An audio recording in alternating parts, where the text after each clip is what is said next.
In various regions of outback Queensland, a phenomenon is happening, one that has not been seen for a century or more. Springs, powered by the Great Artesian Basin, are emerging. With the return of the springs, landholders, government departments, conservationists and other stakeholders are discussing the future of these springs through forums. This series of videos offers a platform to stakeholders to discuss what the future of these springs mean. In this video we talk to Indigenous woman Leanne Wilson. Leanne trained as an Indigenous Ranger over 8 years in the Northern Territory. She's been a Director of Indigenous Corporations and her ancestors are from the Pitta Pitta group out Bullaway.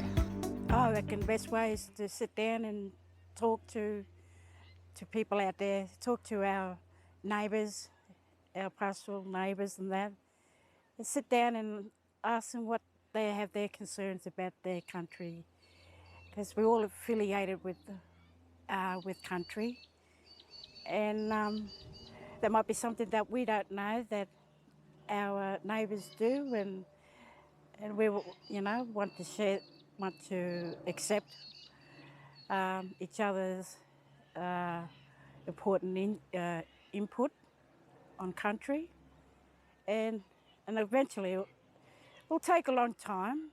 You're always going to find certain people who are not going to agree on certain issues, but this is a starting point now for us to come together and say, wow, we've got these new springs coming up, so how are we going to maintain it and how we're going to educate people today is a big part thing.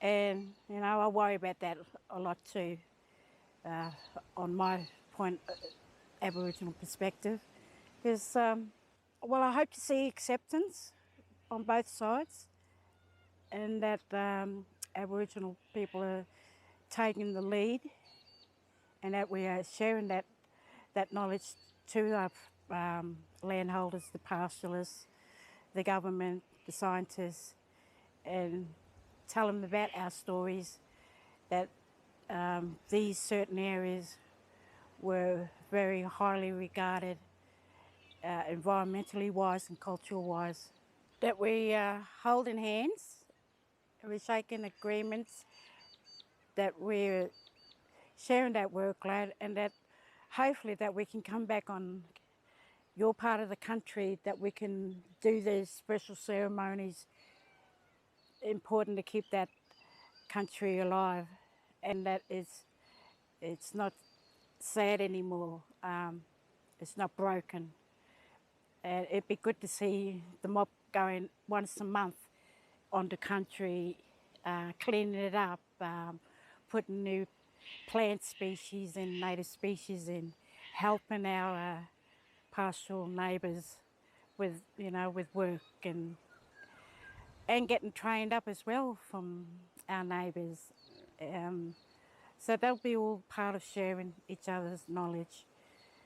And I think the springs have done a good job in the last 10 years popping up, and it's so exciting. I reckon it's really deadly.